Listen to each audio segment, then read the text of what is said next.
तो finally we are here with the most important chapter of economics, जो कि आप लोगों का इस बार मैक्रो का सबसे इंपॉर्टेंट चैप्टर बना हुआ है और बहुत ही ज्यादा सुर्खियां बटोरता हुआ ये चैप्टर है।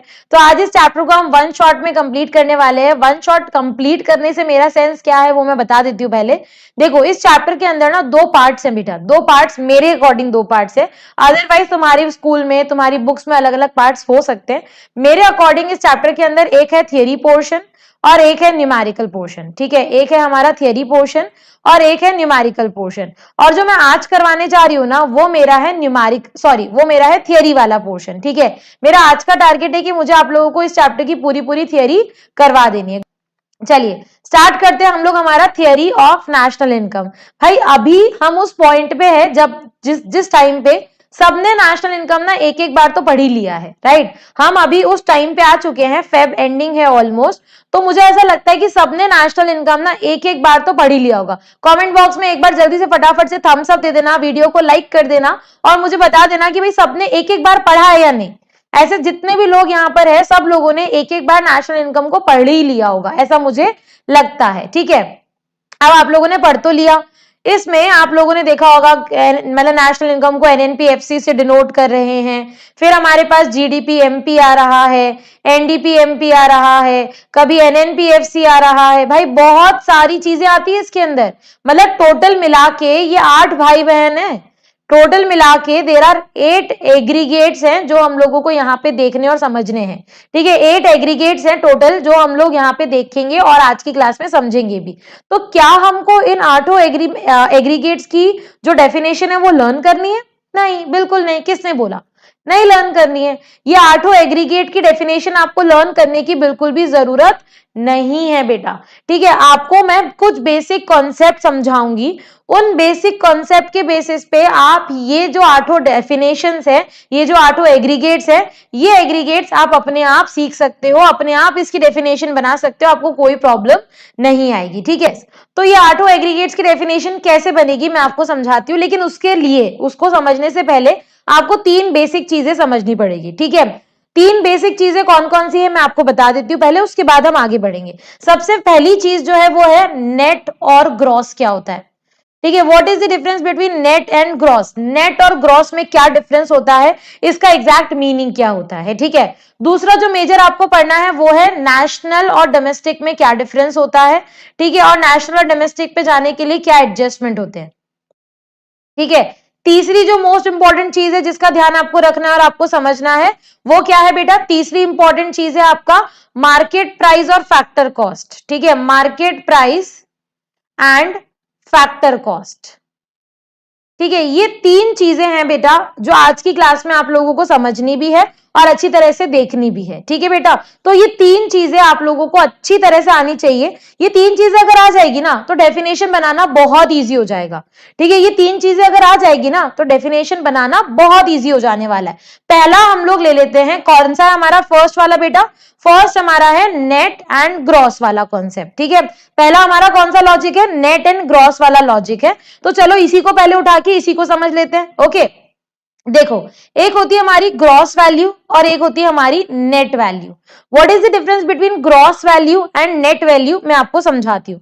ग्रॉस वैल्यू का मतलब क्या होता है, जैसे फॉर एग्जांपल जितना भी प्रोडक्शन इकोनॉमी के अंदर हुआ है वो ग्रॉस वैल्यू है। ठीक है, हमने एक पर्टिकुलर साल के अंदर, हमने एक पर्टिकुलर ईयर के अंदर सपोज इकोनॉमी के अंदर 10,000 का प्रोडक्शन किया। ठीक है, तो वो 10,000 हमारी ग्रॉस वैल्यू है। तो एक बात मुझे आप लोग बताओ, क्या उस 10,000 के प्रोडक्ट को बनाने के पीछे हमने ऑलरेडी एग्जिस्टिंग मशीन्स का यूज नहीं किया? क्या वो ऑलरेडी एग्जिस्टिंग मशीन्स डेप्रिशिएट नहीं हुई? क्या वो ऑलरेडी एग्जिस्टिंग प्रोडक्शन की वैल्यू कम नहीं हुई? हुई ना।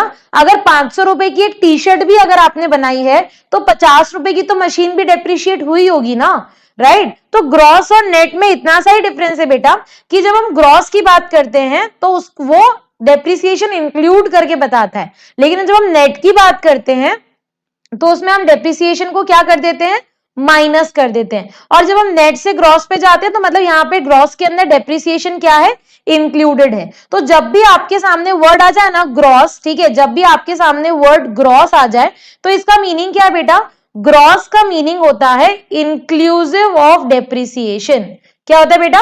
Inclusive of depreciation. तो जब डेफिनेशन भी बनाओगे ना, सपोज आपको जीडीपी एमपी की डेफिनेशन बनानी है, ठीक है, तो जीडीपी एमपी की डेफिनेशन में भी आप जी आ रहा है ना बेटा, ग्रॉस आ रहा है, तो आप इस डेफिनेशन में ये लाइन जरूर लिखोगे that it is inclusive of depreciation, ठीक है।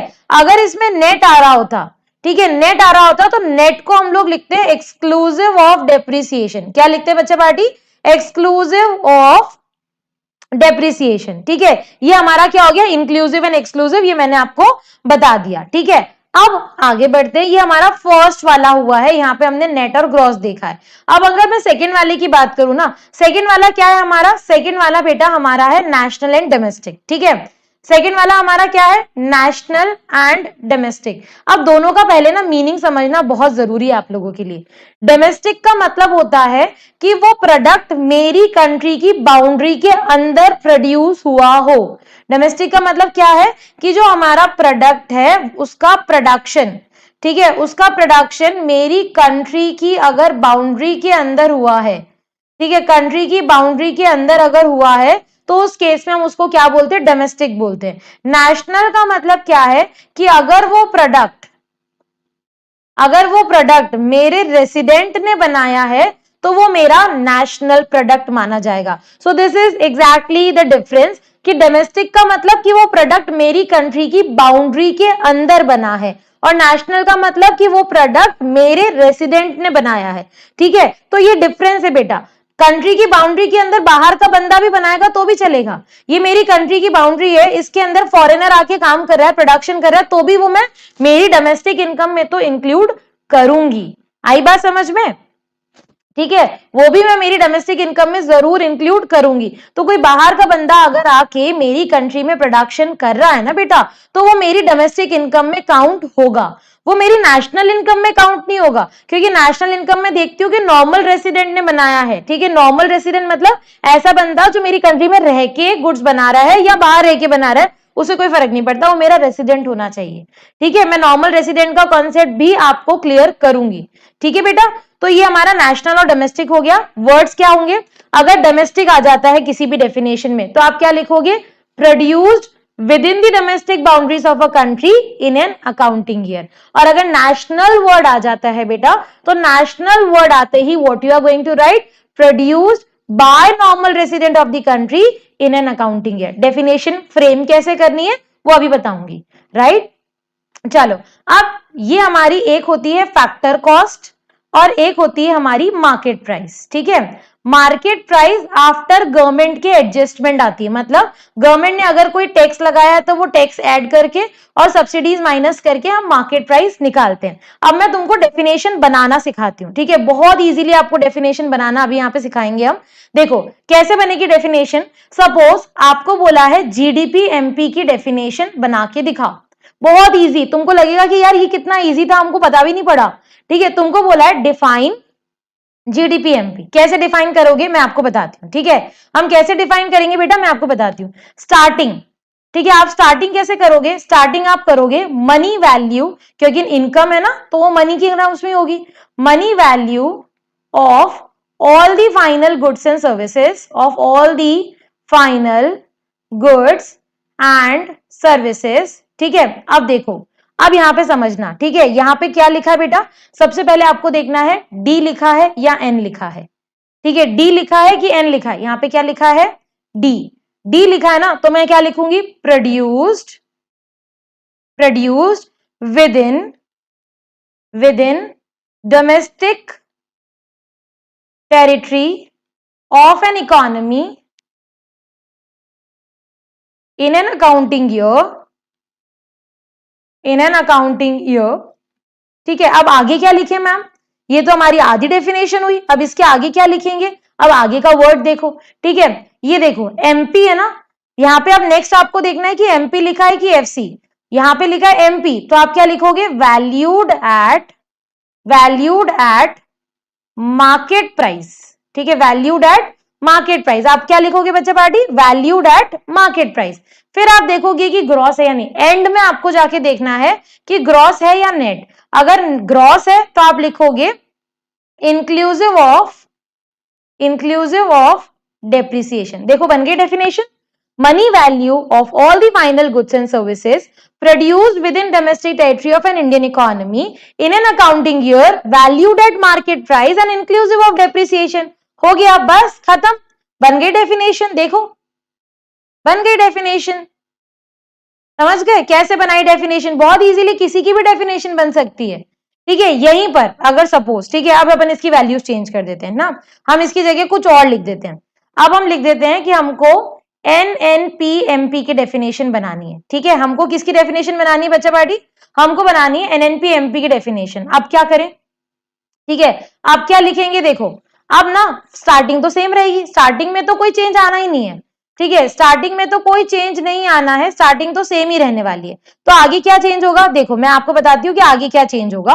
सबसे पहले यहाँ पे आपको क्या बोला है? डी है या एन? बेटा एन है ना. Money value of all the final goods and services as it is. ठीक है, अब क्या लिखेंगे हम पता है? Produced by normal resident of a country, produced by normal resident of a country in an accounting year. ठीक है, फिर देखो एमपी है या एफसी है बेटा? देखना यहाँ पे जरा, यहाँ पे आपके पास क्या है? एमपी. मैंने एमपी ही वापस लिख दिया ना, चलो यहाँ पे इसको एफसी कर देते हैं ना, थोड़ा आपके लिए भी चेंज हो जाएगा ना. एनएनपी एफसी कर देते हैं इसको. ठीक है, अब यहाँ पे वैल्यूड एट क्या लिखो बेटा? बताओ जरा. Valued at factor cost, valued at factor cost. और यहाँ पे नेट है कि ग्रॉस है? यहाँ पे हमारे पास नेट है. तो अगर नेट है तो हम क्या लिखेंगे बताओ? नेट है तो हम लिखेंगे एक्सक्लूसिव ऑफ डेप्रिसिएशन. आई बात समझ में? ठीक है, हम यहाँ पे क्या लिखेंगे? Exclusive of depreciation. Simple simple. आ गई बात समझ में? So this is how you are going to make the definition. ठीक है, this is how you are going to make a definition. ठीक है, स्टार्टिंग सबकी same, money value of all the final goods and services produced. फिर उसके बाद अगर national है तो आप क्या लिखोगे? By resident of the country in an accounting year. ठीक है, डोमेस्टिक है तो within the domestic territory of a country in an accounting year. MP है तो valued at market price. FC है तो valued at factor cost. Gross है तो इंक्लूसिव ऑफ डेप्रिसिएशन. नेट है तो एक्सक्लूसिव ऑफ डेप्रिसिएशन. हो गई बात, बस इतना सिंपल. ठीक है, तो ये हमको कोई भी आ जाए, अब वो 8 एग्रीगेट से ना, उन 8 एग्रीगेट में से कुछ भी आ जाए, हम आराम से डेफिनेशन बना लेंगे. ठीक है, वो 8 एग्रीगेट्स थे हमारे पास. एनडीपीएमपी है सपोज, ठीक है, या जीडीपीएमपी है, या एनडीपीएफसी है, ठीक है, या जीडीपीएफसी है, कुछ भी हो इन 8 एग्रीगेट में से आप इजीली बना सकते हो, कोई प्रॉब्लम वाली बात ही नहीं है इसके अंदर. ठीक है, चलो आगे बढ़ते हैं हम लोग. अब एक चीज और यहाँ पे ध्यान रखना बेटा, डोमेस्टिक इनकम जो होती है ना, उसको हम एनडीपीएफसी से डिनोट करते हैं. ठीक है, एन नेट, डी मतलब डोमेस्टिक, इसीलिए यहाँ पे डी आया. ठीक है, और अगर नेशनल है तो उसको हम एनएनपीएफसी से डिनोट करते हैं. तो ये दो चीजें आपको पता होनी चाहिए कि अगर डोमेस्टिक इनकम है तो उसको हम लोग एनडीपीएफसी से डिनोट करेंगे, और अगर नेशनल इनकम है तो हम उसको एनएनपीएफसी से डिनोट करेंगे. ठीक है, चलो आगे बढ़ते हैं हम लोग. अब सर्कुलर फ्लो, भाई बहुत परेशान है बच्चे इसको लेके. मैम सर्कुलर फ्लो क्या होता है, इसमें क्या क्या चीजें आती है? पता नहीं तुम लोगों को इतनी परेशानी क्यों हो रही है. सर्कुलर फ्लो इतना इजी टॉपिक है. एक तो वैसे ही तुम्हारे कोर्स में ना बहुत सारी चीजें तो हटा दी, सर्कुलर फ्लो के अंदर भी बहुत सारी चीजें तो तुम्हारे कोर्स में हट गई. ठीक है, सर्कुलर फ्लो बेसिकली है क्या, मैं तुमको बताती हूँ. पहले जब नेशनल इनकम होता था ना, जो पूरा डिटेल, तो उसमें गवर्नमेंट और रेस्ट ऑफ द वर्ल्ड बहुत सारी चीजें अलग अलग सेक्टर वाइज पढ़नी पड़ती थी. लेकिन अभी एट प्रेजेंट आपके पास 2 ही सेक्टर है. ठीक है, एक है हमारे पास हाउस होल्ड सेक्टर और एक है हमारे पास फर्म. ठीक है, हमारे पास 2 है, एक है हाउस होल्ड और एक फर्म. सर्कुलर फ्लो नाम से क्या समझ रहे हो कि सर्कल में फ्लो हो रहा है, यही समझ रहे हो ना. सर्कुलर फ्लो का कॉन्सेप्ट ये अजम्पशन लेके चलता है कि इकोनॉमी में जब 2 सेक्टर हैं, एक सेक्टर जो पैसा दूसरे को देगा वही फ्लो होके वापस पहले के पास आएगा. मतलब ऑटोमेटिकली जितना एक कमाएगा उतना ही वो खर्चा करेगा, और ऑटोमेटिकली जो अमाउंट है वो सर्कुलेट होता रहेगा, चलता रहेगा. ठीक है, तो यहाँ पे जो हम पढ़ रहे हैं, जो हम देख रहे हैं वो ये है. सपोज हाउस होल्ड हमारी फर्म्स को क्या देता है, हम क्या देते हैं? हाउस होल्ड मतलब हम लोग क्या देते हैं? हम लोग देते हैं इनको फैक्टर्स ऑफ प्रोडक्शन. हम लोग इनको क्या देते हैं बेटा? Factors of production. Factors of production का मतलब लैंड, लेबर, कैपिटल, एंटरप्रेन्योरशिप, ये सारी चीजें. ठीक है, बदले में फर्म हमको क्या देगी? क्या हम इनको फ्री में दे रहे हैं? बताओ, क्या हम इनको फैक्टर्स ऑफ प्रोडक्शन फ्री में देंगे?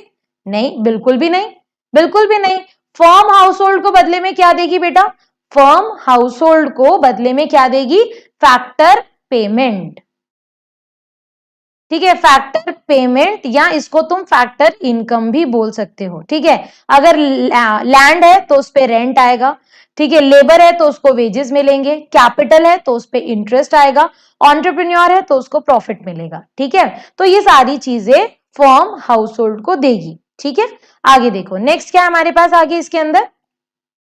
अब आगे देखो, अब जो हाउस होल्ड गुड्स बनाते मतलब फर्म जो गुड्स बनाती है, ठीक है, वो फर्म अपने गुड्स किसको देती है बेटा? वो firm goods and services provide करती है किसको बेटा? हाउस होल्ड को।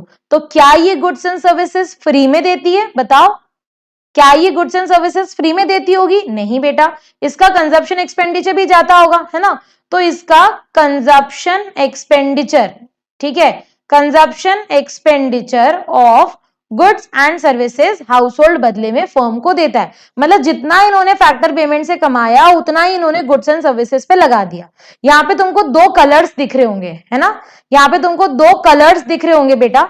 ये जो ग्रीन वाला कलर है ना, ये इंडिकेट करता है आपको रियल फ्लो। ठीक है, राइट, एक होता है रियल फ्लो और एक होता है मनी फ्लो। ठीक है, रियल फ्लो का मतलब जिसके अंदर गुड्स जाते हैं, सर्विसेज जाती हैं, फैक्टर्स जाते हैं, मनी का कोई रोल नहीं होता। तो ये जो ग्रीन पेन से मैंने लिखा है ना, ये आपके लिए रियल फ्लो है। रियल फ्लो में मनी का इन्वॉल्वमेंट नहीं होता। तुम ये ऑरेंज वाले दोनों पॉइंट देखो, ऑरेंज वाले दोनों पॉइंट में मनी जा रहा है। ठीक है, तो इसको हम लोग मनी फ्लो बोलते हैं। ठीक है, इसको हम लोग क्या बोलते हैं बेटा? मनी फ्लो बोलते हैं। ऑरेंज वाले दोनों पॉइंट अगर तुम नोटिस करोगे ना, तो ऑरेंज वाले दोनों पॉइंट्स में तुमको क्या दिखेगा? तुमको मनी फ्लो होता हुआ दिखेगा। तो मनी फ्लो में क्या क्या आ जाएगा? जब हाउस होल्ड फर्म को कंजप्शन एक्सपेंडिचर दे रहा है गुड्स एंड सर्विसेज का, या फर्म हाउस होल्ड को फैक्टर पेमेंट दे रही है, तो इसमें मनी का इन्वॉल्वमेंट था।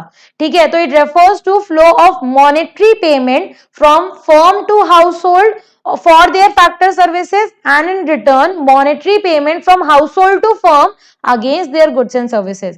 मनी फ्लो को हम नॉमिनल फ्लो भी बोलते हैं बेटा। इसमें मीडियम ऑफ एक्सचेंज क्या है? मनी। इसके में पैसा किसके बदले में जा रहा है? मनी के बदले में जा रहा है। रियल फ्लो क्या होता है? रियल फ्लो में जब हाउस होल्ड फर्म को सर्विसेज दे रहा है, गुड्स दे रहा है, सर्विसेज दे रहा है, ठीक है, तो ये जब ट्रांजेक्शन्स होते हैं ना, इसमें कहीं मनी का रोल नहीं आया है। इसको हम बार्टर सिस्टम भी बोल सकते हैं। यहाँ पे मनी का कहीं कोई रोल नहीं आया है। The flow of factor services from household to firm and corresponding flow of goods and services from firm to household is known as real flow. Real flow को आप physical flow या product flow भी बोल सकते हैं। ये हो गया तुम्हारा सर्कुलर फ्लो। पता नहीं तुमको इतना कंफ्यूजन क्यों है? सिंपल सा अजम्पशन है कि एक से जितना कमाया उतना ही दूसरे ने खर्च कर दिया। Consumption is equals to income है। ठीक है, जितना एक सेक्टर ने कमाया जितना दूसरे सेक्टर ने खर्च किया वो सब बराबर है। यही इसकी अजम्पशन है। ये तुम्हारा हो गया सर्कुलर फ्लो। अब एक बहुत अच्छा क्वेश्चन यहाँ पे मैंने डाल दिया है, in which flow medium of exchange is goods. कौन से फ्लो के अंदर मीडियम ऑफ एक्सचेंज गुड्स है? रियल फ्लो के अंदर, ठीक है, मनी फ्लो के अंदर, या none of the above. Real flow के अंदर, मनी फ्लो के अंदर, या नन ऑफ दी अबव। बहुत इजी सा क्वेश्चन है। In which flow medium of exchange is goods. कौन से फ्लो के अंदर मीडियम ऑफ एक्सचेंज क्या है? गुड्स है। Real flow, money flow, none of the above, बताओ।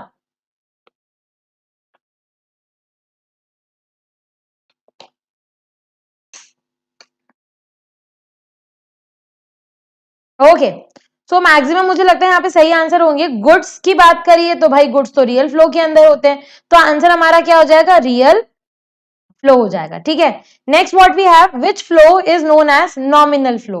कौन से फ्लो को नॉमिनल फ्लो बोला जाता है? Which flow is known as nominal flow, मतलब कौन से फ्लो को हम नॉमिनल फ्लो बोलते हैं? रियल फ्लो को, मनी फ्लो को, जीडीपी डिफ्लेटर को। नॉमिनल फ्लो किसका दूसरा नाम है?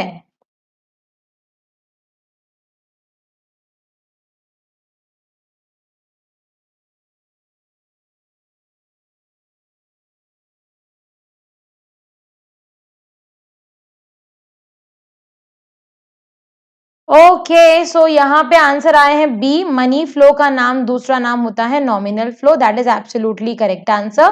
चलिए, अब नेक्स्ट मेरा जो पॉइंट है यहाँ पे वो है आपको ये बताना कि फैक्टर इनकम और ट्रांसफर इनकम में क्या डिफरेंस होता है। ओके, देखो, ऐसा पैसा जो मैंने मेहनत करके कमाया है, ठीक है, जो मुझे फ्री फोकट में बैठे बिठाए नहीं मिला है, उसको हम लोग बोलते हैं, क्या बोलते हैं बेटा, उसको हम फैक्टर इनकम।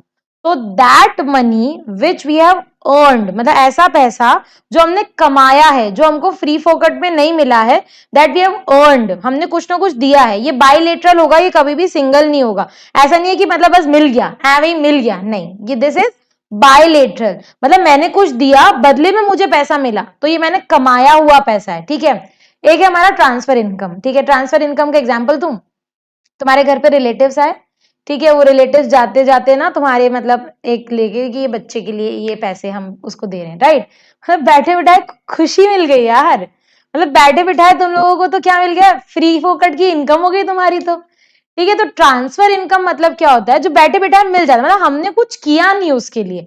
जैसे फॉर एग्जाम्पल तुमको स्कॉलरशिप मिल गई, भाई अच्छी खासी स्कॉलरशिप, पैसे मिल गए, गवर्नमेंट तुमको स्कॉलरशिप दे रही है, गिफ्ट्स एंड ग्रांट्स मिल रहे तुमको। ठीक है, तो ये सब तुमने कुछ किया इसके लिए नहीं, तुमको पॉकेट मनी मिल रही है, भाई बैठे बिठाए इनकम, मतलब एवे ही पैसा आ रहा है, एवे ही, मतलब वन साइडेड पेमेंट हो रहा है। ये तो बदले में कुछ दे रहे नहीं, बदले में कुछ दिया नहीं दिया। ठीक है, तो इसको हम लोग क्या बोलते हैं, ट्रांसफर इनकम बोलते हैं। नेशनल इनकम सिर्फ और सिर्फ फैक्टर इनकम को कंसीडर करता है। ट्रांसफर इनकम की हमारी नजरों में, नेशनल इनकम की नजरों में कोई वैल्यू ही नहीं है।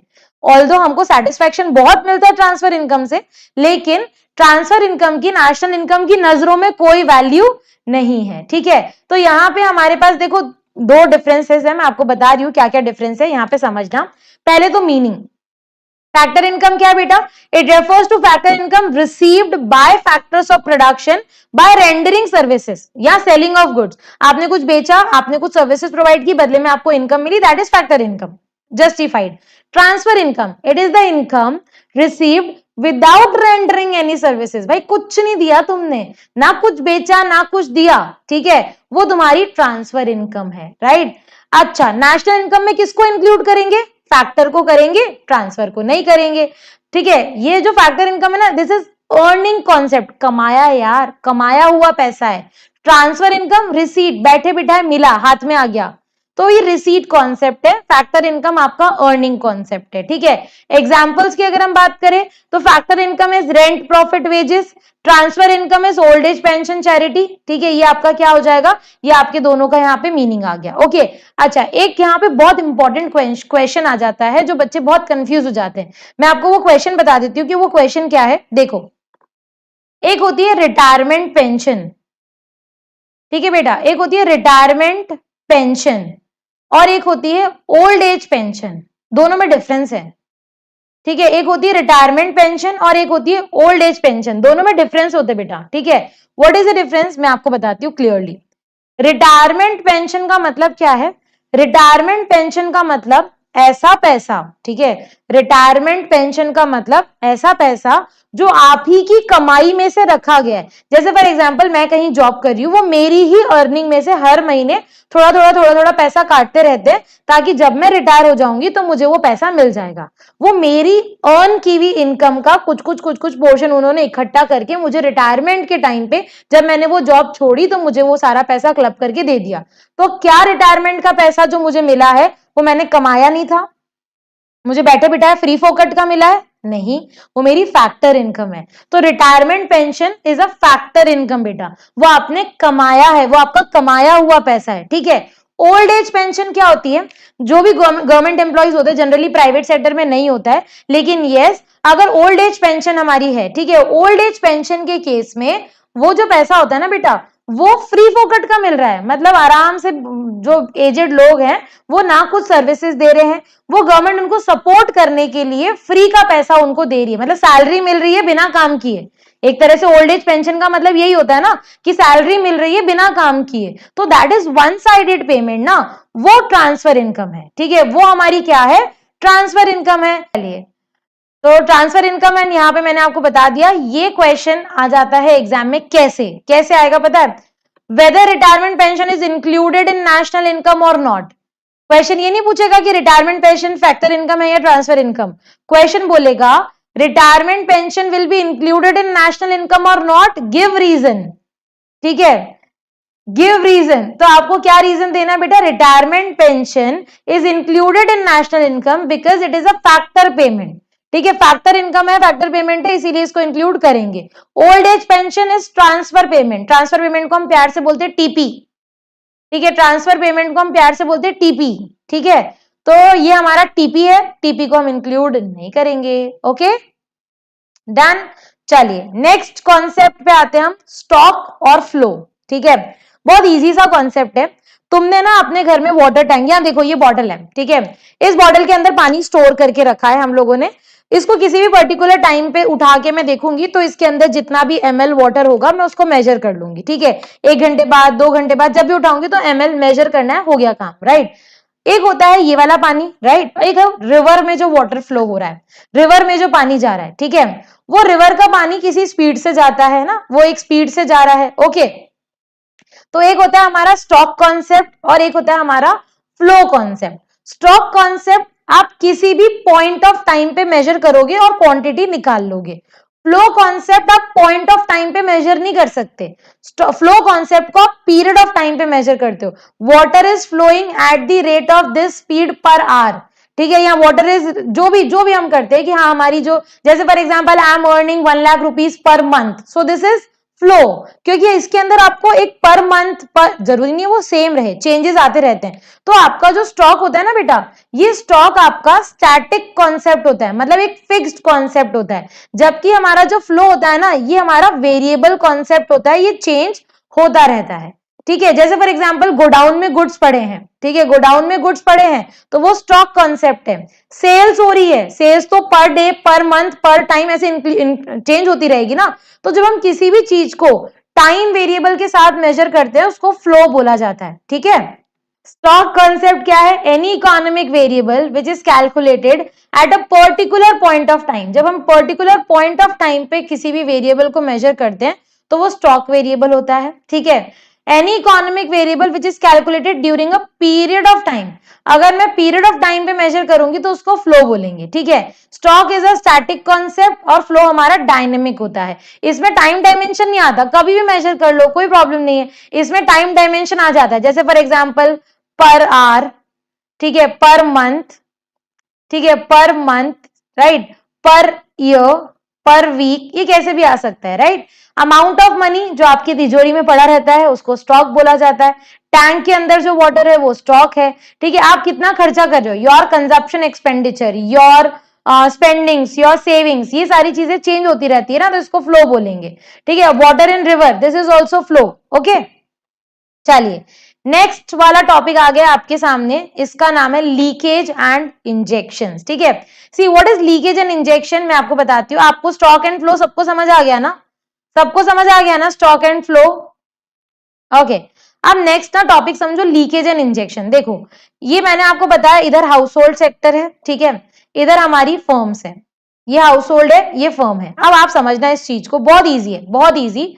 ये आपस में बेचारे खेल रहे थे, है ना, ये दोनों आपस में बेचारे खेल रहे थे, एक ने पैसा दूसरे को दिया, दूसरे ने पैसा वापस पहले को दिया, इनका आपस में चल रहा था बिल्कुल बिंदास, कोई दिक्कत वाली बात नहीं थी, मतलब बहुत खुशी खुशी आपस में ये रिंगा रिंगा रोजेस खेल रहे थे कि मेरा पैसा तू वापस ले ले, तेरा पैसा मैं वापस ले लेता हूँ, तू मुझे गुड्स दे दे, मैं तेरे को सर्विसेज दे देता हूँ, मैं तेरे को फैक्टर्स ऑफ प्रोडक्शन दे दूंगा, बहुत मजे से रिंगा रिंगा रोजेस चल रहा था, ठीक है, राइट।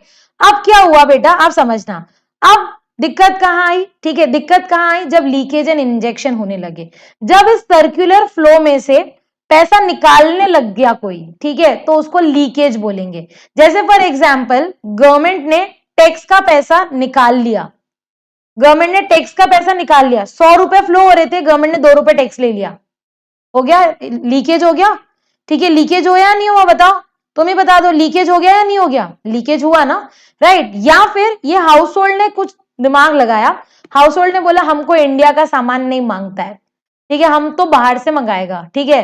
तो इस हाउस होल्ड ने क्या कर लिया, इंपोर्ट कर लिया कोई गुड्स को, अब इंपोर्ट कर लिया तो पैसा वहां देना पड़ेगा, ठीक है। या फिर इन्होंने बोला कि नहीं अब हम तो सेविंग भी करेंगे, हम तो थोड़ी सेविंग भी करेंगे भाई, तो अगर सेविंग करोगे तो पैसा निकल गया ना, वो फ्लो में जो 100 रुपए चल रहे थे वो तो निकलते जा रहे ना। तो ये सारे पॉइंट्स आपके लीकेज के पॉइंट है, ठीक है। ये सारे पॉइंट क्या है बेटा, ये लीकेज के पॉइंट है, ठीक है। अब अगर मैं बात करूं इंजेक्शन, अब तुमको नाम से पता पड़ रहा है इंजेक्शन मतलब एडिशन, इंजेक्शन का मतलब क्या है बेटा, एडिशन, ठीक है। इंजेक्शन में क्या होता है, फॉर एग्जाम्पल गवर्नमेंट ने सब्सिडी दे दी, ठीक है, या गवर्नमेंट ने कोई सा भी खर्चा किया तो वो एक्स्ट्रा पैसा इकोनॉमी के अंदर आएगा, ठीक है। या फिर आपने एक्सपोर्ट करके पैसा कमा लिया, आपने एक्सपोर्ट करके पैसा कमा लिया, ठीक है। उसके बाद आगे देखो, एक्सपोर्ट करेंगे तो पैसा आएगा ना। इसके अलावा जो लोगों ने पैसा बचा के रखा था उसको उन्होंने इन्वेस्ट कर दिया तो वो इकोनॉमी में एक तरह से बूस्ट अप साबित होगा। तो ये सारे पॉइंट्स इंजेक्शन के पॉइंट है। एक तरफ हमारे पास है लीकेज और दूसरी तरफ हमारे पास है इंजेक्शन, ठीक है। ये फ्लो वेरिएबल्स है सारे के सारे, है ना। ये सारे के सारे फ्लो वेरिएबल्स है क्योंकि चेंज होते रहते हैं, ठीक है। ये देखो डिफरेंस क्या है, these are those flow variables which have a negative impact. Leakage का नेगेटिव इंपैक्ट आएगा, सिंपल सी बात है यार, इसमें थोड़ी सोचने की बात है।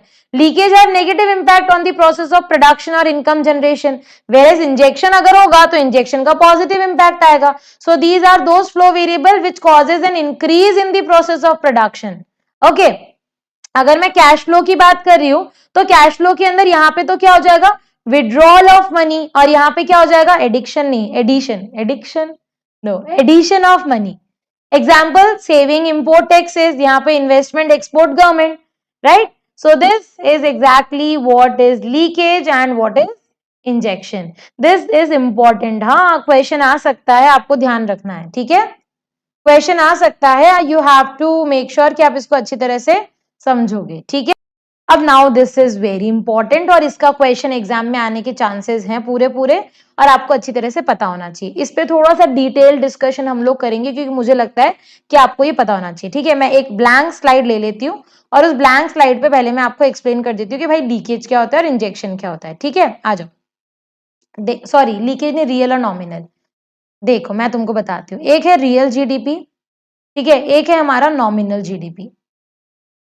बहुत इंपॉर्टेंट है, इसको आप अच्छी तरह से समझना। रियल जीडीपी और नॉमिनल जीडीपी क्या होता है। For example, just for the sake of example I am telling you कि फॉर एग्जाम्पल एक पर्टिकुलर ईयर में आपने 1000 रुपए का जीडीपी हुआ है इकोनॉमी के अंदर। जीडीपी का मतलब प्रोडक्शन, ठीक है, प्रोडक्शन। और जीडीपी कैसे निकलता है, प्राइस इनटू क्वांटिटी करके, जितनी भी प्राइस और जितनी भी क्वांटिटी आपने की, ठीक है।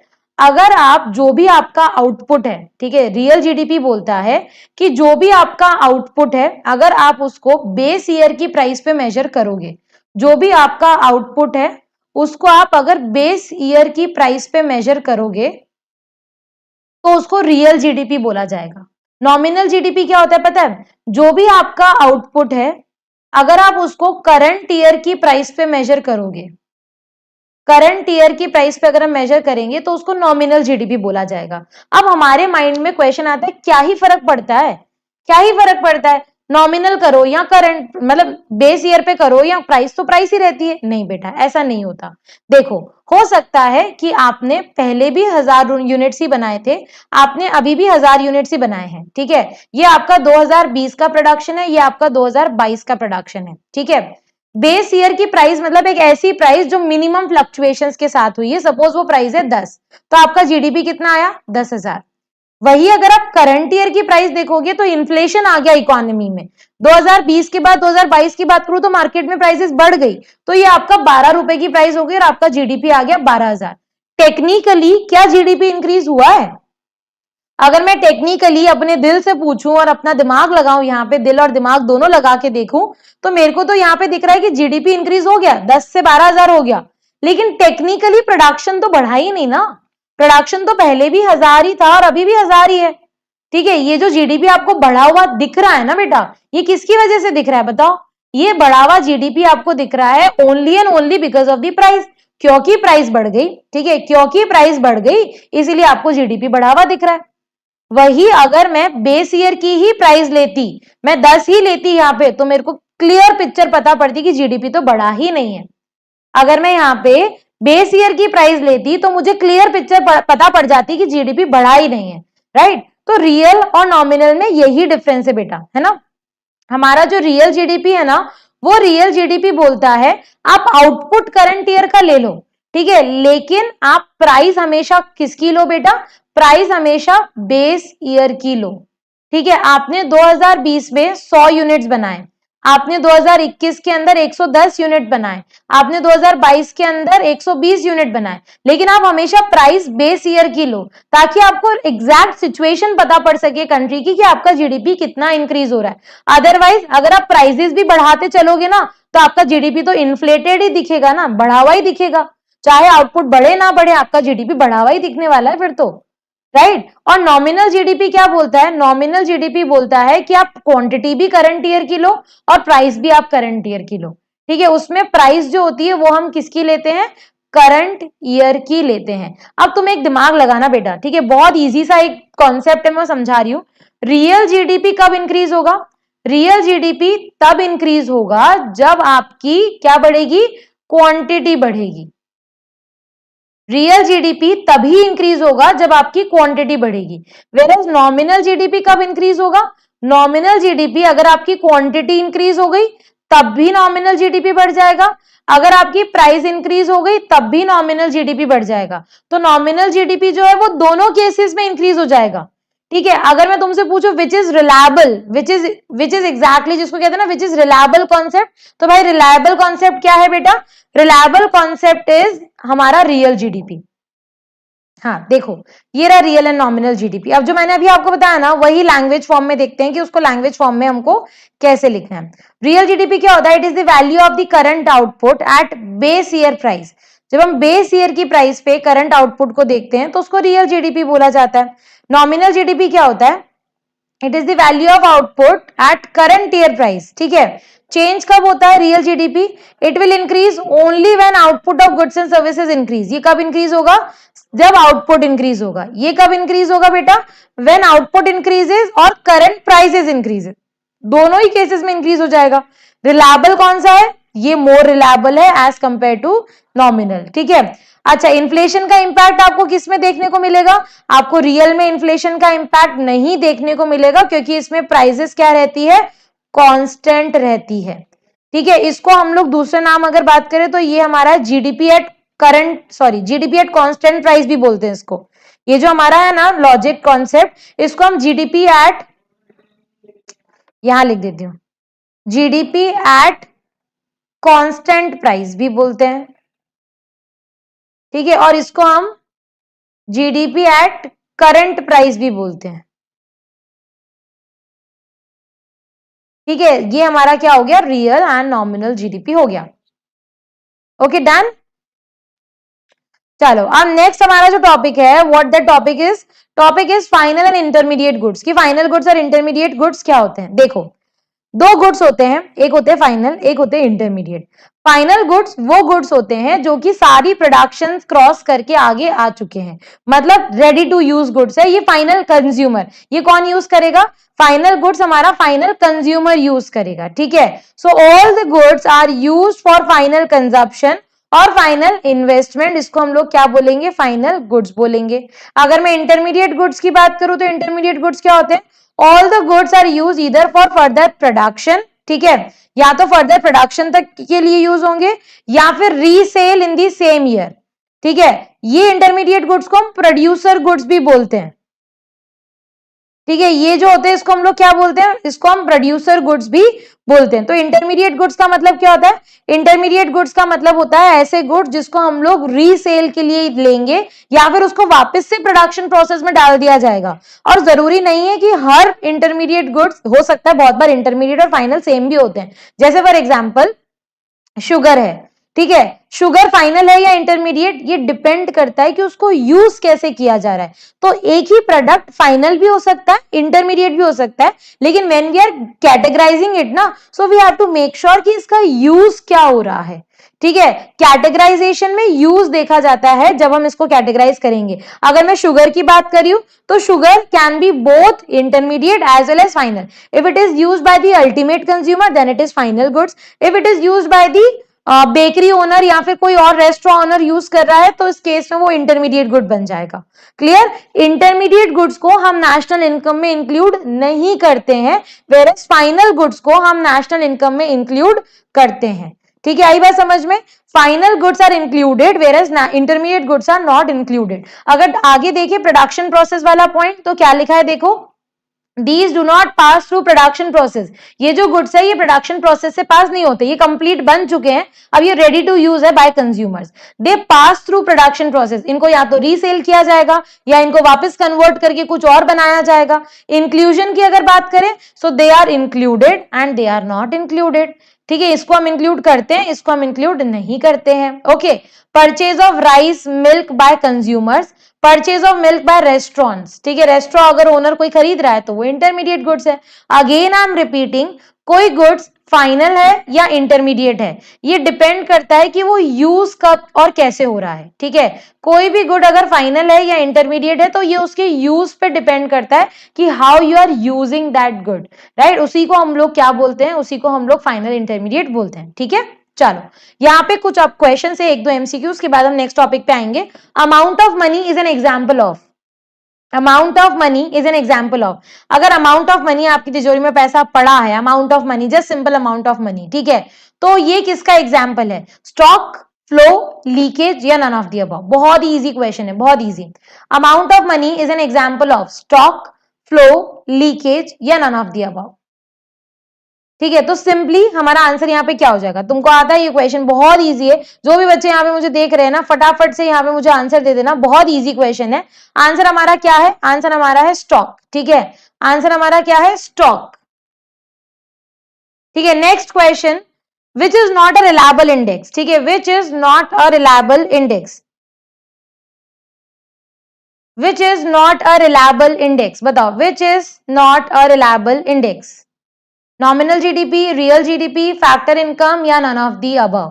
बहुत इजी से, नॉट अ रिलायबल है भाई, नॉट रिलायबल पूछा है तो नॉमिनल आएगा ना, क्योंकि नॉमिनल में तो प्राइस बढ़ने से भी आ जाता है इम्पैक्ट। ठीक है, नेक्स्ट है, dash is the money value of all the final goods and services produced by resident of the country. सोचो, दिमाग लगाओ, dash is the money value of all the final goods and services produced by resident of the country.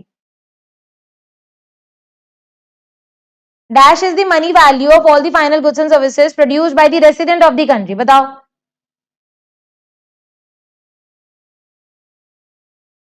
तो simple है, resident बोल दिया ना बेटा, resident बोल दिया, इसका मतलब आंसर क्या हो जाएगा? रेसिडेंट बोल दिया मतलब आंसर नेशनल इनकम हो जाएगा। क्लियर? तो national income is the correct answer. Depreciation is excluded, किसमें आप डेप्रिसिएशन को एक्सक्लूड करते हो? ग्रॉस या नेट? किसमें आप डेप्रिसिएशन को एक्सक्लूड करते हो? ग्रॉस में या नेट में? बताओ।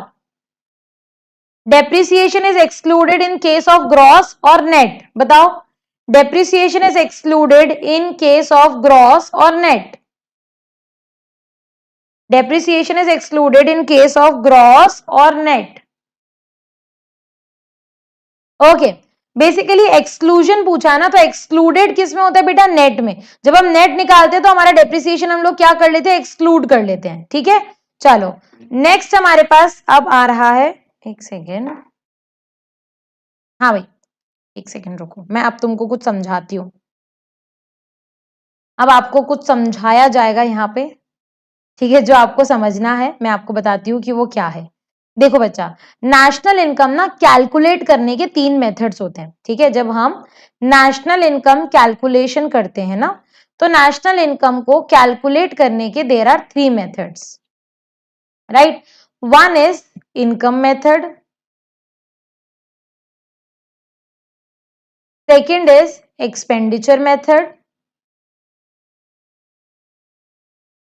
ठीक है, and third is value added method. मैं अभी इनकी डिटेलिंग में नहीं जाने वाली हूं, ठीक है, क्योंकि ये न्यूमेरिकल वाला पार्ट है, तो मैं फॉर्मूले वगैरह नहीं डिस्कस करूंगी, लेकिन हाँ इससे रिलेटेड आपको जो चीजें पता होनी चाहिए वो मैं आपको जरूर बताऊंगी। ठीक है, नेशनल इनकम जो है, नेशनल इनकम के अंदर हमारे पास 3 मेथड्स आते हैं, ठीक है। पहला हमारे पास है इनकम मेथड, ठीक है, फिर हमारे पास है एक्सपेंडिचर मेथड और फिर हमारे पास है value added method. Income method जो होता है ना बेटा, इनकम मेथड आपको क्या बताता है? इनकम मेथड बोलता है कि जितनी भी इनकम्स है, लोग कहां कहां से पैसा कमा रहे हैं ना, वो सारा का सारा पैसा तुम लोग काउंट कर लो, तुम्हारा आंसर आ जाएगा, ठीक है। एक्सपेंडिचर मेथड बोलता है कि लोग जहां जहां खर्चा कर रहे हैं, जिस जिस जगह पे भी खर्चा कर रहे हैं, वो सारे खर्चे काउंट कर लो, तुम्हारा आंसर आ जाएगा। और वैल्यू एडेड मेथड बोलता है कि जहां जहां प्रोडक्शन हो रहा है, लोग जहां पे भी प्रोडक्शन कर रहे हैं, वो सारा प्रोडक्शन काउंट कर लो, तुम्हारा आंसर आ जाएगा। अब एग्जाम में क्वेश्चन कैसे आएगा ये तो हम कर ले, लेकिन एग्जाम में क्वेश्चन कैसे आएगा देखो बेटा। अब जो टॉपिक हम पढ़ेंगे ना, that is the most important topic. आपको तीनों मेथड के स्टेप्स याद होने चाहिए, वो आप जब न्यूमेरिकल करोगे तो आप अपने आप उसको लैंग्वेज में लिख लोगे, वो कोई दिक्कत नहीं है। तो इसको अभी हम होल्ड पे रखते हैं अभी, ठीक है। दूसरा, आपको प्रिकॉशंस याद होने चाहिए, ठीक है। तीनों मेथड के अपने प्रिकॉशंस हैं, मतलब अगर मैं इनकम मेथड से इनकम कैलकुलेट कर रही हूं तो मुझे किन किन चीजों का ध्यान रखना है, किन किन बातों का ध्यान रखना है, वो मुझे इनकम मेथड के प्रिकॉशंस में देखना है। तो हम तीनों ही मेथड, हमारा जो इनकम मेथड है, हमारा जो दूसरा एक्सपेंडिचर मेथड है, ठीक है, और तीसरा हमारा वैल्यू एडेड मेथड है, हमको तीनों ही मेथड के प्रिकॉशंस देखने हैं। ऑल्दो प्रिकॉशंस का डायरेक्ट क्वेश्चन बहुत रेयर आता है, लेकिन वो बेटा इंक्लूडेड नॉट इंक्लूडेड वाले क्वेश्चन ध्यान है ना तुम लोगों को, ठीक है। इंक्लूडेड नॉट इंक्लूडेड वाले क्वेश्चन ध्यान है ना आप लोगों को, वो इंक्लूडेड नॉट इंक्लूडेड वाले क्वेश्चन आपके आते हैं इसके अंदर, ठीक है। तो वो आपको जब प्रिकॉशंस पता होंगे ना, तभी आप पता लगा पाओगे कि इंक्लूड करना है या नहीं, अदरवाइज नहीं। तो पहला प्रिकॉशन, ठीक है, पहला प्रिकॉशन इनकम मेथड का, ठीक है। इनकम मेथड का हम लोग क्या पढ़ रहे हैं? प्रिकॉशंस पढ़ रहे हैं। तो पहला प्रिकॉशन इनकम मेथड का आपकी स्क्रीन पे आ चुका है। क्या बोल रहा है पहला मेथड इनकम मेथड का? देखो, पहला प्रिकॉशन बोल रहा है transfer payment are not included. भाई बैठे बिठाए जो इनकम मिल गई है, ठीक है, जो फ्री फोकट की इनकम मिल गई, जिसके बदले में तुमने कुछ काम नहीं किया है, सिर्फ वो इनकम तुमको मिल गई है, तुमने कुछ काम नहीं किया उसके लिए, उसको बोला जाता है ट्रांसफर पेमेंट। तो ट्रांसफर पेमेंट जैसे ओल्ड एज पेंशन हो गया, स्कॉलरशिप हो गया, चैरिटी हो गई, ग्रांट्स हो गई, ये सब चीजें हम लोग इंक्लूड नहीं करेंगे, ठीक है। जब हम नेशनल इनकम काउंट करेंगे तो all these things are not included in calculation of national income.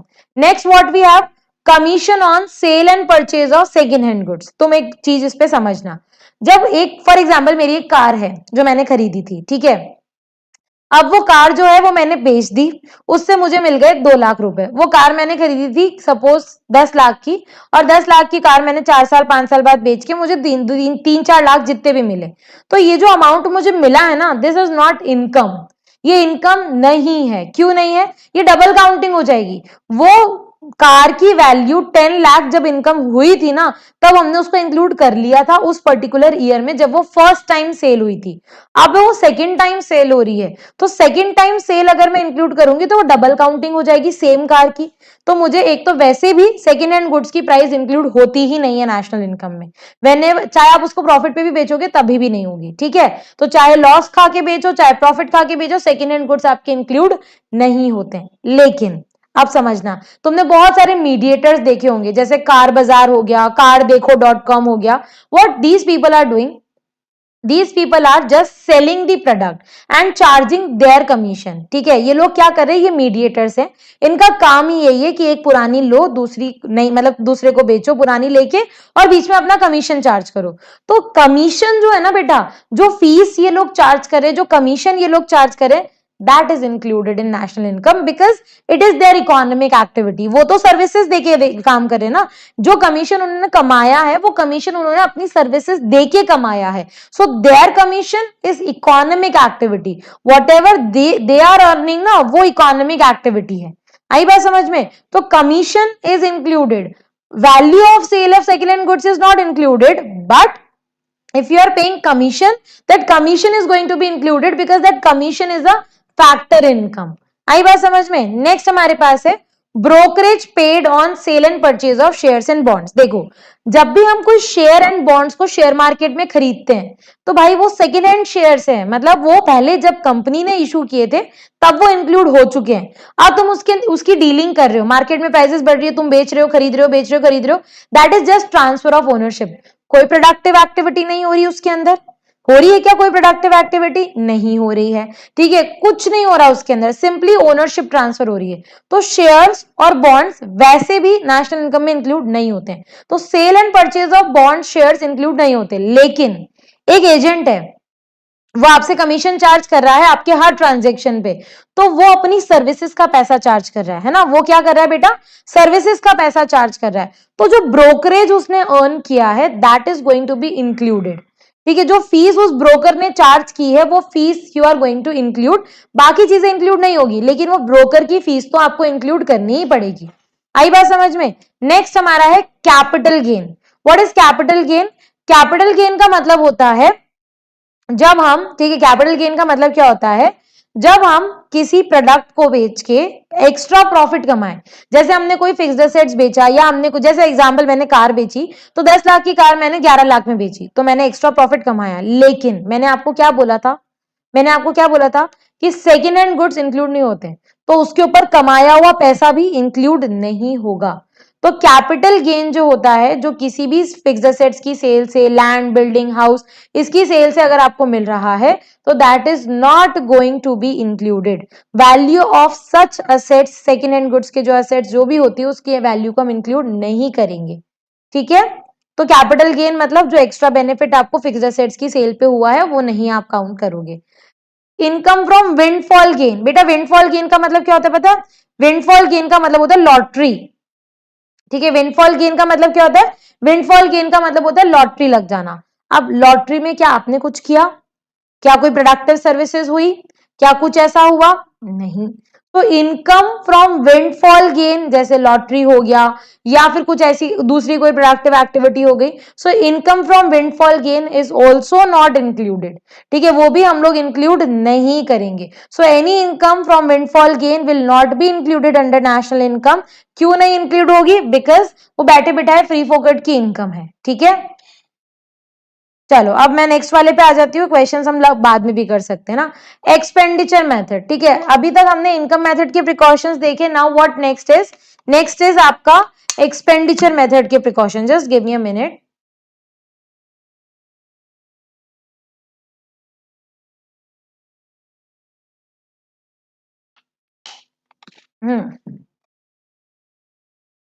Expenditure method क्या होता है? देखो समझो, एक्सपेंडिचर मेथड का मतलब होता है खर्चा काउंट करना, ठीक है। जब हम खर्चे को काउंट करते हैं तो उसको हम लोग क्या बोलते हैं? उसको हम लोग एक्सपेंडिचर मेथड बोलते हैं, ठीक है। अब यहाँ पे क्या होता है बेटा? ठीक है, एक्सपेंडिचर मेथड के अंदर हम सारे खर्चे काउंट करते हैं। अब यहाँ पे भी हमको प्रिकॉशंस का ध्यान रखना है, कुछ प्रिकॉशंस यहाँ पर भी है जो हम लोगों को देखनी है। सबसे पहली प्रिकॉशन, इंटरमीडिएट एक्सपेंडिचर। अगर आप फाइनल गुड्स को बनाने के लिए कोई इंटरमीडिएट खर्चा कर रहे हो, ठीक है, कोई भी फाइनल गुड्स को बनाने के लिए अगर कोई इंटरमीडिएट खर्चा किया जा रहा है, so that is not going to be included, ठीक है। आप स्कूल, फॉर एग्जाम्पल एक स्कूल है, वो पढ़ाने के लिए चौक डस्टर का यूज कर रहा है, अल्टीमेट क्या है? Services. Chowk duster is intermediate, ये चौक डस्टर नहीं इंक्लूड होगा, ठीक है। एक प्रोड्यूसर है, रेस्टोरेंट ओनर है, वो शेक्स बनाता है, वो शेक बनाने के लिए शुगर का यूज कर रहा है, मिल्क का यूज कर रहा है, तो मिल्क और शुगर पे जो उसने खर्चा किया वो क्या है? इंटरमीडिएट गुड्स है। इंटरमीडिएट गुड्स नॉट इंक्लूडेड, ठीक है। सो एवरी इंटरमीडिएट गुड जो आप, जिसकी आप यहां बात कर रहे हो, वो इंक्लूड नहीं होने वाला है। क्लियर बच्चा पार्टी? सेकेंड हैंड गुड्स की अगर हम बात करें तो सेकेंड हैंड गुड्स तो आपको पता ही है। सेकेंड हैंड गुड्स मैंने अभी आपको उसमें भी बताया था कि सेकेंड हैंड गुड्स पे अगर आप कोई खर्चा कर रहे हो तो वो हम उसको इंक्लूड नहीं करते हैं। So second hand goods are not included while calculating national income, ठीक है। इंप्यूटेड एक्सपेंडिचर क्या होता है? ऐसा खर्चा जो रियलिटी में हुआ नहीं है, एक्चुअल में हुआ नहीं है, लेकिन फिर भी उसकी काउंटिंग होती है।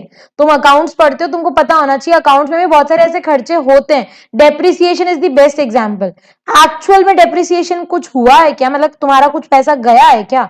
नहीं ना, फिर भी हम काउंट करते हैं, वैल्यूज की पूरी अकाउंटिंग होती है, कैलकुलेशन होती है, चार्ज भी करते हैं उसको प्रॉफिट एंड लॉस के अंदर, प्रोविजंस भी बनाते हैं। तो ये सब क्या है? This is imputed expenditure, okay. ऐसा खर्चा जो रियलिटी में हुआ नहीं है, लेकिन still you have to calculate it and you have to make sure कि वो नेशनल इनकम में काउंट हो रहा है। ऐसे सारे, जैसे फॉर एग्जांपल मैंने खुद के लिए गुड्स बनाए, मैं एक सेलर हूं, ठीक है, उस सेलर ने कुछ गुड्स खुद के लिए भी बनाए, तो भाई प्रोडक्शन तो हुआ है ना, तुमने उस गुड्स को खुद यूज कर लिया, लेकिन प्रोडक्शन तो तुमने किया था ना, तो उसको इम्प्यूटेड एक्सपेंडिचर मान के नेशनल इनकम में इंक्लूड किया जाता है। उसको सेल्स, तुम अकाउंटिंग भी करते हो ना, तो अगर कोई ओनर अपने घर पे सामान ले आता है तो बुक्स जो अकाउंट्स होती है फर्म के अकाउंट्स में, उसको कहाँ शो करते हैं? सेल्स में शो करते हैं। याद है ना, हम अकाउंटिंग करते हैं तो उसको कहाँ शो करते हैं? सेल्स में शो करते हैं ना। तो this is exactly what is imputed expenditure. Imputed expenditure जो होगा वो इंक्लूड होता है नेशनल इनकम में। ओके, नेक्स्ट है ट्रांसफर पेमेंट। कोई भी खर्चा गिफ्ट एंड ग्रांट देने में किया है या किसी भी तरीके का अगर ट्रांसफर पेमेंट है, सो दैट इज एक्सक्लूडेड। उसको आप एक्सक्लूड करोगे, उसको काउंट नहीं करोगे। ठीक है, फाइनल गुड्स की अगर हम बात करें, एक्सपेंडिचर ऑन फाइनल गुड्स। ठीक है, फाइनल गुड्स क्या होते हैं बेटा? वो गुड्स जो फाइनल कंज्यूमर यूज करता है, इसको तो काउंट करेंगे ना। इंटरमीडिएट इज नॉट इंक्लूडेड, पर फाइनल तो इंक्लूड करना ही है ना। Final goods we are going to include, intermediate goods we don't include, but final we have to include. ठीक है, फिर हमारे पास है शेयर्स एंड बॉन्ड्स। जैसा कि मैं आपको पहले भी बता चुकी हूँ कि कोई भी खर्चा अगर हम शेयर्स एंड बॉन्ड्स पे कर रहे हैं, so that is not going to be included, because shares and bonds is just transfer of money, transfer of ownership. कोई प्रोडक्टिव एक्टिविटी नहीं हो रही उसके अंदर। क्लियर? चलो नेक्स्ट हमारे पास है वैल्यू एडेड मेथड। देखो बेटा, वैल्यू एडेड मेथड क्या होता है ना, वैल्यू एडेड मेथड के अंदर हमारे पास कुछ चीजें हैं। जैसे यहाँ पे हम प्रोडक्शन देखते हैं। Basically value added method is related with production, कि जब हम प्रोडक्शन से रिलेटेड बात करते हैं तो उसको हम वैल्यू एडेड मेथड बोलते हैं, है ना। इसमें भी कुछ प्रिकॉशंस होते हैं।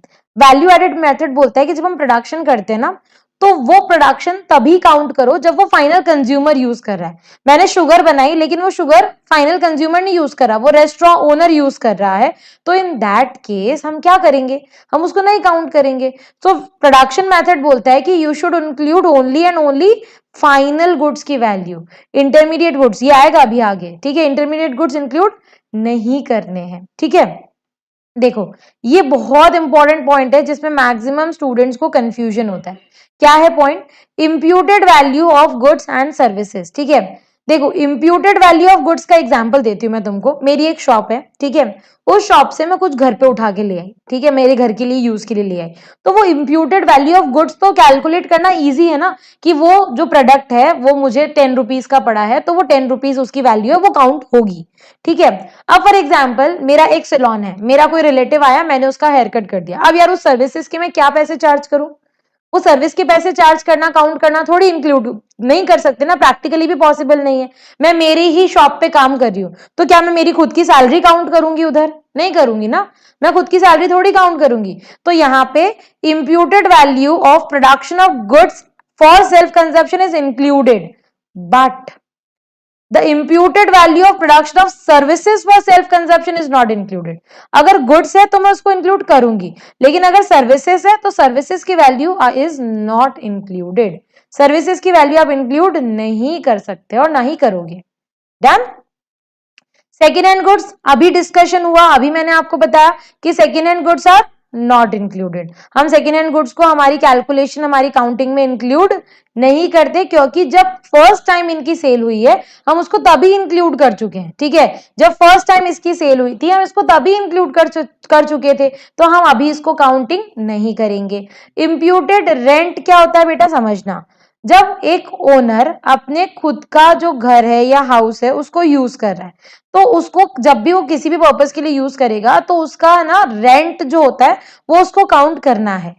ठीक है, खुद के ओनर ऑक्यूपाइड हाउस का रेंट उसको काउंट करना है, उसकी रेंटल वैल्यू को काउंट करना है। ये बहुत ही इंपॉर्टेंट पॉइंट है। Imputed value of that house will be counted, ये ध्यान रखना हमेशा। ठीक है, उसको हम जरूर जरूर जरूर जरूर काउंट करेंगे। Okay, commission and brokerage next हमारे पास क्या है? नेक्स्ट हमारे पास है कमीशन एंड ब्रोकरेज बेटा। ठीक है, कमीशन एंड ब्रोकरेज का मतलब क्या होता है? बहुत ही सिंपल है, बहुत ही सिंपल। अगर कोई भी एजेंट अपना कमीशन चार्ज कर रहा है या कोई ब्रोकर अपना कमीशन चार्ज कर रहा है, तो वो अपनी प्रोडक्टिव एक्टिविटी के लिए कर रहा है, वो अपनी प्रोडक्टिव सर्विसेज के लिए कर रहा है, उसकी इकोनॉमिक एक्टिविटी है ये।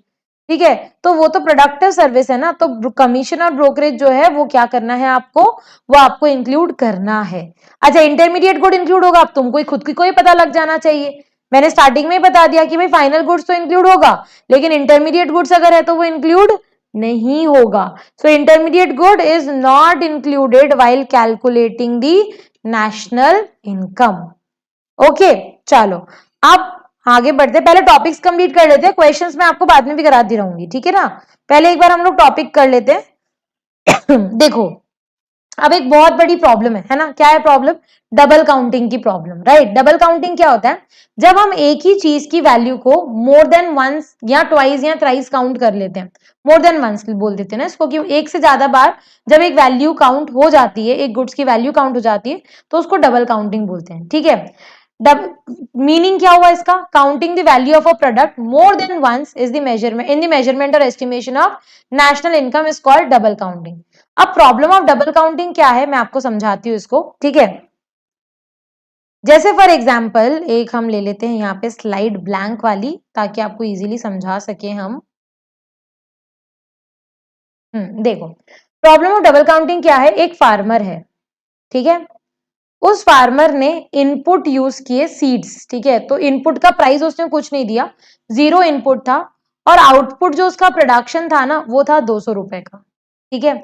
ये जो 200 रुपए था ना, ये इसने फ्लोर मिल ओनर जो होता है ना, ये वीट था, वीट प्रोड्यूस करके दिया, तो फ्लोर मिल ओनर जो था उसको इसने 200 रुपए का गेहूं बेच दिया, और उसको आटे में कन्वर्ट किया हमारे फ्लोर मिल ओनर ने, और इसको आटे में कन्वर्ट करके 300 रुपए का सेल कर दिया, ठीक है। फिर अब ये आटा जो है ना, ये हमारा एक बेकरी वाला था, उसको आटे की जरूरत थी, उसने आटा खरीदा 300 रुपए में, और उसने उसके बिस्किट्स वगैरह बनाए, और उसको उसने 500 में सेल कर दिया, ठीक है। अब मुझे एक बात बताओ, अगर मैं इन सबके आउटपुट को काउंट कर लेती हूँ, ठीक है, अगर मैं इन सबके आउटपुट को काउंट कर लेती हूँ, तो ये मेरा हो रहा है 1000 रुपीज, ठीक है। ये मेरा क्या हो गया बेटा? 1000 रुपीज। इस पूरे में वीट कितनी बार काउंट किया? वीट यहाँ पे काउंट हुआ है, वीट की वैल्यू यहां पर भी थी तो यहां पर भी काउंट हुआ है, और वीट की वैल्यू इधर भी 300 के अंदर वीट था, तो वीट की वैल्यू यहां पे भी आई, ठीक है। आटा मतलब फ्लोर की वैल्यू कितनी बार काउंट हुई? फ्लोर की वैल्यू एक बार यहां पे और एक बार यहां पे। मतलब मैंने क्या देखा, मैंने वीट को कितनी बार इंक्लूड किया? थ्राइस। और मैंने फ्लोर को कितनी बार इंक्लूड किया? ट्वाइस। ये डबल काउंटिंग नहीं है? तुमको नहीं लगता यहाँ पे डबल काउंटिंग हो गई है? डबल नहीं ट्रिपल भी हुई है ना, डबल छोड़ो ट्रिपल भी हुई है यहाँ पे काउंटिंग। तो फिर इस प्रॉब्लम का छुटकारा कैसे मिलेगा, मतलब इस प्रॉब्लम को हम सॉल्व कैसे करें, हम कैसे कैलकुलेट करेंगे इस केस में? देखो दो सॉल्यूशन है, ठीक है, आपके पास दो सॉल्यूशन है इस प्रॉब्लम के। What are those two solutions? ठीक है, पहला सॉल्यूशन इज आप सिर्फ और सिर्फ फाइनल गुड्स की वैल्यू को काउंट करो, ठीक है। ये जो फार्मर ने वीट प्रोड्यूस किया, ये एज ए इंटरमीडिएट किसी और ने यूज किया, तो ये इंटरमीडिएट गुड्स है, आप इसको मत काउंट करो। ये 300 रुपए का फ्लोर अगेन किसी दूसरे ने एज ए इनपुट यूज किया है, ये भी इंटरमीडिएट गुड्स है, इसको भी मत काउंट करो, ठीक है। अल्टीमेटली ये फाइनल गुड्स है, तो आप सिर्फ और सिर्फ फाइनल गुड्स की वैल्यू काउंट कर लो, मतलब ₹500 काउंट कर लो, प्रॉब्लम सॉल्व्ड, ठीक है। लेकिन ये तो बहुत ही दिक्कत वाली बात है, हमको कैसे पता कि वो गुड्स कौन कहां कैसे यूज कर रहा है? सिंपल सी बात है ना, हमको थोड़ी पता है कि वो कहां कैसे यूज करने वाला है उस गुड्स को, हम कैसे पता लगाएंगे? तो कोई बात नहीं, दूसरा मेथड है, सेकंड मेथड भी है, आप वैल्यू एडेड निकाल लो, ठीक है। वैल्यू एडेड का मतलब क्या है? Output minus input. 200 में से 0 गए, इसने 200 रुपए का एडिशन किया है। इसने इकोनॉमी में कितना एडिशन किया? 300 रुपए का आउटपुट था, 200 रुपए का इनपुट था, तो ये माइनस करके यहाँ पे आ गया हमारा 100। 500 में से 300 तो आ गया 200, ठीक है। बचा कितना? 500। तो ये भी तो ये सेम ही आया ना, सेम ही आया। तो दूसरा क्या है, आप वैल्यू एडिशन करके भी देख सकते हो। आप वैल्यू एडिशन मेथड का भी अगर यूज करोगे तो भी आपकी डबल काउंटिंग की प्रॉब्लम जो है वो क्या हो जाएगी? सॉल्व हो जाएगी, ठीक है। तो भी आपकी डबल काउंटिंग की प्रॉब्लम क्या हो जाएगी? सॉल्व हो जाएगी, सिंपल। आई बात समझ में सब लोगों को? तो ये हमारा क्या हो गया, डबल काउंटिंग वाला जो था मेजर जो प्रॉब्लम आती है वो मैंने आपको यहाँ पे समझा दी, ठीक है। नेक्स्ट पॉइंट पे आते हैं। देखो अब है ना, रियल जीडीपी और नॉमिनल जीडीपी का कन्वर्जन कैसे करें। अगर आप लोगों को फॉर एग्जांपल रियल दे दिया, ठीक है, तो नॉमिनल कैसे निकाले, ये सैंपल पेपर में भी आया है, ठीक है। या नॉमिनल दे दिया तो सैंपल कैसे, ये रियल कैसे निकाले, राइट। तो अब इसके लिए हमको क्या करना है ना, लेट मी टेल यू कि हम इसके लिए क्या कर सकते हैं। देखो रियल और नॉमिनल, रियल आपका बेस ईयर है, ठीक है, नॉमिनल आपका करंट ईयर है। आपने इंडेक्स नंबर पढ़ा है, आपको 11th में इंडेक्स नंबर पढ़ाया था, ठीक है। तो इंडेक्स नंबर क्या बोलता था, जीडीपी डिफ्लेटर। इंडेक्स नंबर को यहाँ मैं जीडीपी डिफ्लेटर बोलती हूँ बेटा, ठीक है। इसको हम इंडेक्स भी बोल सकते हैं। ये क्या बोलता है, इंडेक्स नंबर क्या बोलता है, रियल अपॉन नॉमिनल इंटू 100, ठीक है। रियल अपॉन नॉमिनल इंटू 100, याद है हम लोगों ने देखा था, मैंने उल्टा लिख दिया है, एक second.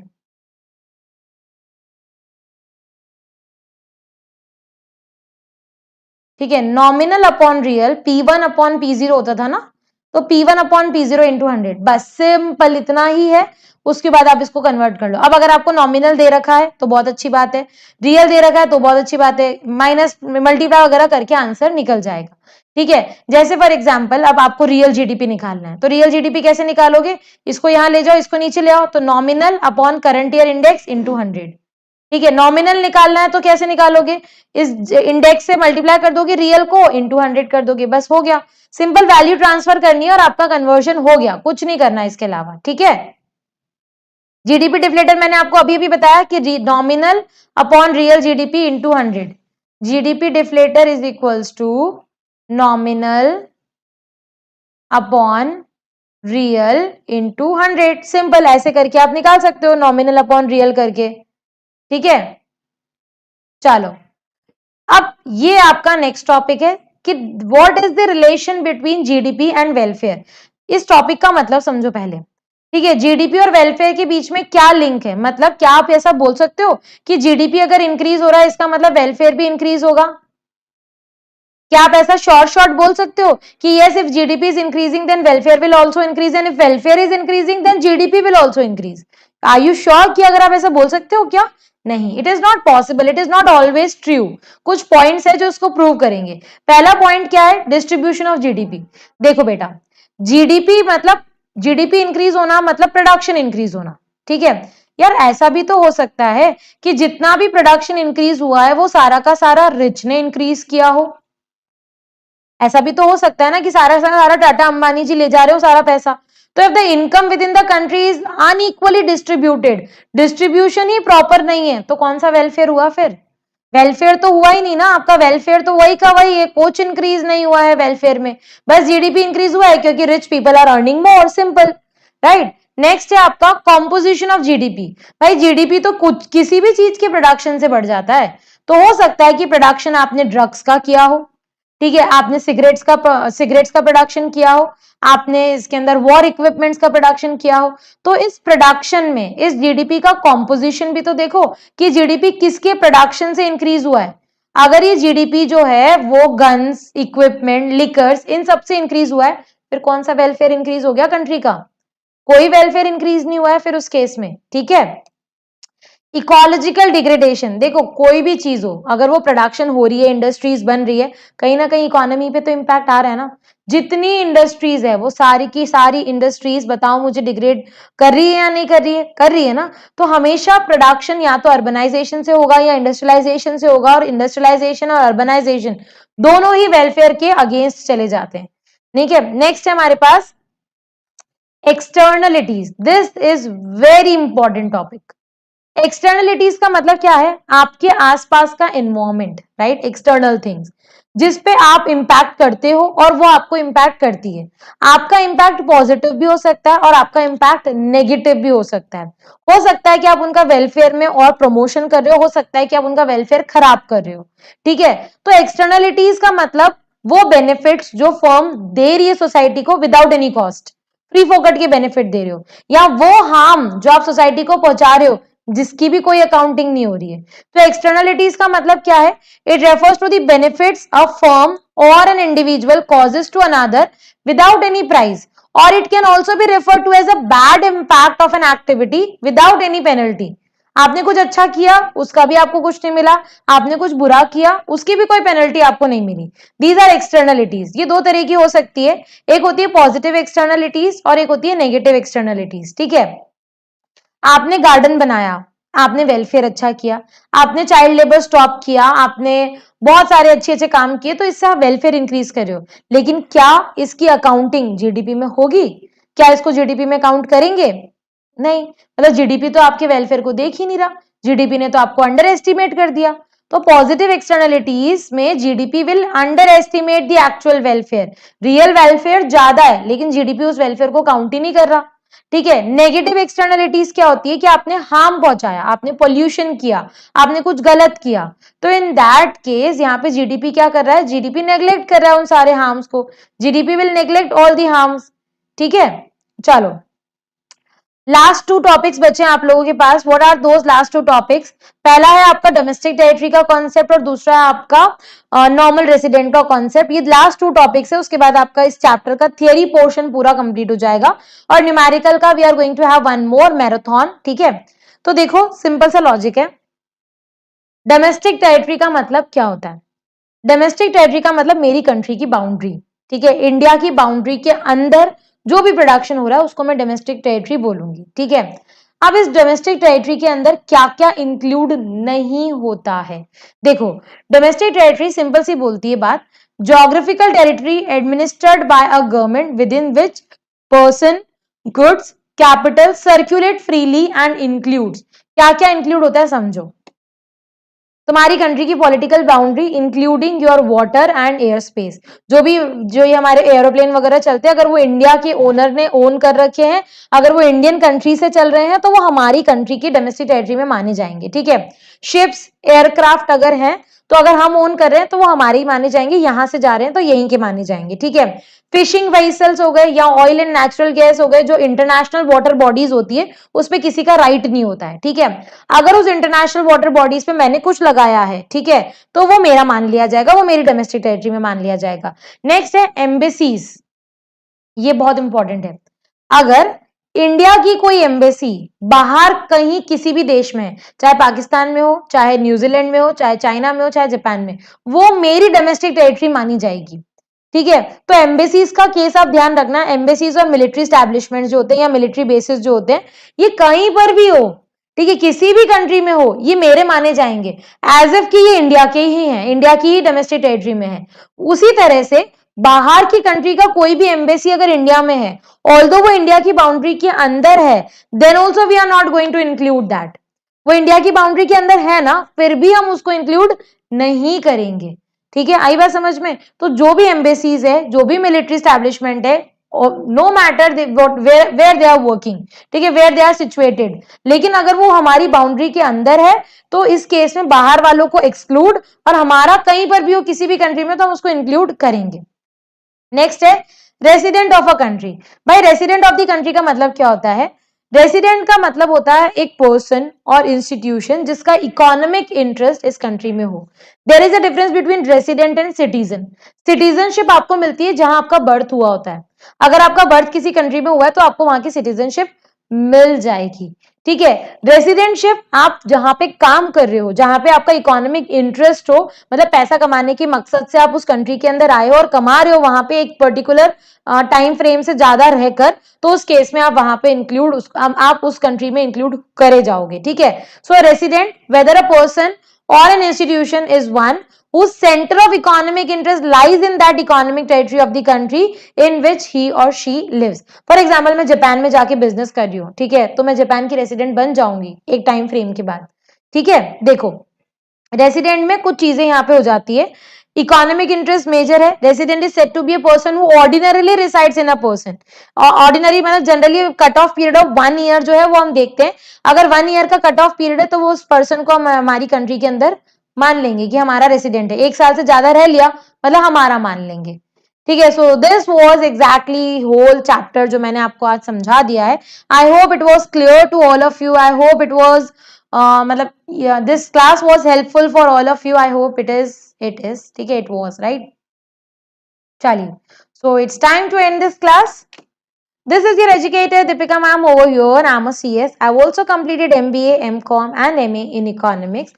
I had AIR in CS final. I'm a gold medalist in commerce stream, having 9+ years of teaching experience. If you haven't followed my Unacademy profile, तो इस प्रोफाइल का लिंक डिस्क्रिप्शन में है। व्हाट आर द बेनिफिट्स कि आप इसको क्यों follow करोगे? बेसिकली इस प्रोफाइल को फॉलो करने के बाद आपको सारी स्पेशल क्लासेस का नोटिफिकेशन मिल जाएगा। So if you will follow this profile ना, तो आपको नोटिफिकेशन एंड ऑल मिल जाएंगे।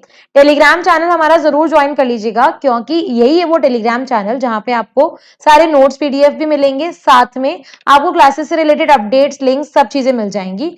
Unacademy offers you two type of subscription, one is plus and another is iconic subscription. ठीक है, प्लस सब्सक्रिप्शन में आपको लाइव क्लासेस मिल जाएंगी, weekly test series, unlimited access, structured courses.